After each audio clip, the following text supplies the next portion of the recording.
I call Tracy Martin. Kia ora, Mr Speaker. Thank you very much. First of all, just to address some of the concerns that have been raised, can I just say that New Zealand First was the only party in this House that had the courage of its concerns at second reading to make an attempt to send this bill back to Select Committee. And it certainly was supported. That motion was supported by other parties in this House, but we were the only party that raised those concerns at that time with the courage to actually move a motion to try and send it back. We also voted against the bill at second reading.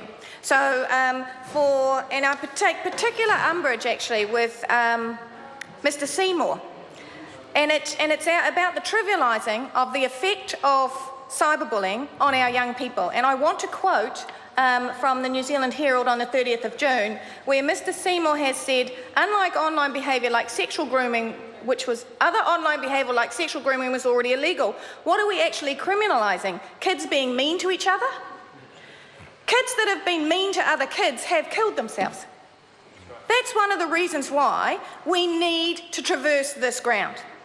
And so I take exception with the trivialisation of some of the trauma that has actually been inflicted upon, and I'm talking particularly about our young people, by internet cyberbullying. And the reason why it is important that we address this issue, but appropriately, we have to address it correctly. I want to take on board the comments about schools and whether the current anti-bullying programs and mediation programs inside schools are adequate enough to address this issue. And this is from the PPTA, because it's predominantly, at the moment anyway, the majority of the issue that we have inside our schools is focused at the secondary school levels. The Harmful Digital Communications Bill currently before Parliament proposes to deter, prevent and mitigate the harm caused to individuals by digital communications with a quick and effective means of address. The bill attempts to provide a legal solution to the harm caused by cyberbullying and recognises harmful online comments as a form of harassment. It includes new penalties for causing harm through digital communication, creates a new agency with the powers to assess and investigate complaints. The agency will also have an educational role similar to the Human Rights Commission. Schools regard cyberbullying as a very serious problem, especially because it often occurs in the blurred space between home and school. So it's not always clear whose responsibility it is to deal with it. This comes down to the current ability of schools with regard to the Discipline Act, the discipline procedures inside the Education Act 1989. When children leave the school grounds, there's an interesting space. Are they still in school uniform and so therefore they're still in school? And so the school rules actually still apply? Or if they're only in, and believe me, these are true cases and true conversations I have had to have and other boards of trustees have had to have. Did they remove their school shirt?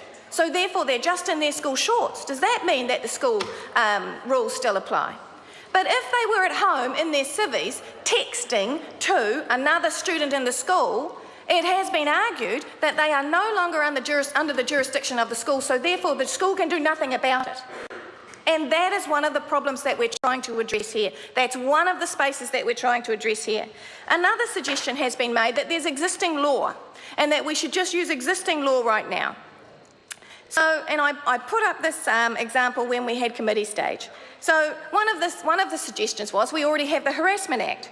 The problem is that the Harassment Act makes an assumption that there is a relationship between the person being harassed and the person doing the harassing.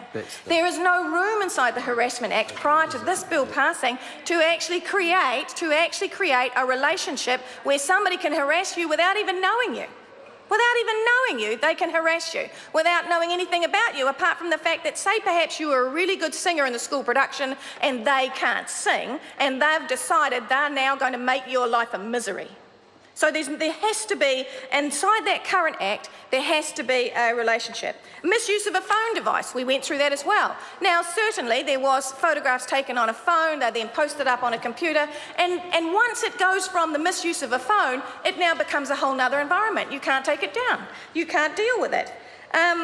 Certainly to threaten somebody with bodily harm is also, I think, it's under the Crimes Act, Section 306. Again, That current act makes an assumption that there is a relationship between the person being threatened and the person doing the threatening.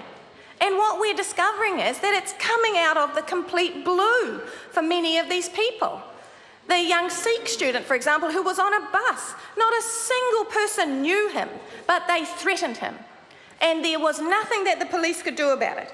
And this is what we're trying to achieve. I talk about freedom. We've talked about freedom of speech. Freedom comes with responsibility. Freedom comes with responsibilities. And there are obviously some people out there that don't figure out what those responsibilities are inside this environment. And I go back to comments made at NetHui a couple of years ago that the internet is a place. If the internet's a place, then we need to have some criteria in it. We need to have some rules in it.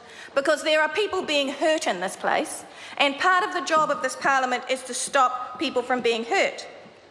Ms Ardern also addressed the fact that whether there was conversation at the Select Committee about whether bloggers were really media. I would make this statement: media can certainly be bloggers. Bloggers cannot and should not ever be considered media. The media has actually taken training, they have criteria, and they have boundaries that they work inside of, and they can be held accountable inside of them. Anybody that just wants to set up a blog and vent their opinion should not be considered media. So, with regard to that, I would hope, and I know it was pushed by certain members of the Blogging Society at Select Committee, we would hope that the line maintained by media, true media, is maintained. I think probably in closing, sir, the only other thing, we certainly agree. We agree in this House, all people agree in this House, something's got to be done. And I would certainly endorse Ms Ardern's comments about we need to have a look at this in a year's time. New Zealand First was concerned about the fact that we didn't want to criminalise children when there were other options available to us. So we worked constructively with the Minister. Minister put in a supplementary order page that addressed all of New Zealand First's concerns. We'll watch it, like everybody will watch it. But if people can't behave appropriately without the Parliament stepping in and protecting those who are being attacked, those who are being affected, Yik Yak, for example. I don't know how many people in this House know who Yik Yak is, but Yik Yak is an app where people can actually make comments, just constantly blur their mind on through this app. And for university students, the majority of the time it's about missing a lecture or whatever. Down in Wellington, it's used in a relatively constructive way. Go out of Wellington, and it's really interesting how vicious that Yik Yak is inside secondary schools, how absolutely anonymously vicious it is. And yet, what's interesting is the way that they hook people into it by when you've made 5 or 10 really nasty comments, you become famous. You become famous inside this app. So New Zealand First will support the bill. As I say, we did not support it at second reading. We've worked constructively. The Minister has taken on board our concerns. The bill has been rewritten to a certain extent with the supplementary order papers, and so therefore we will support it through third reading. Kia ora.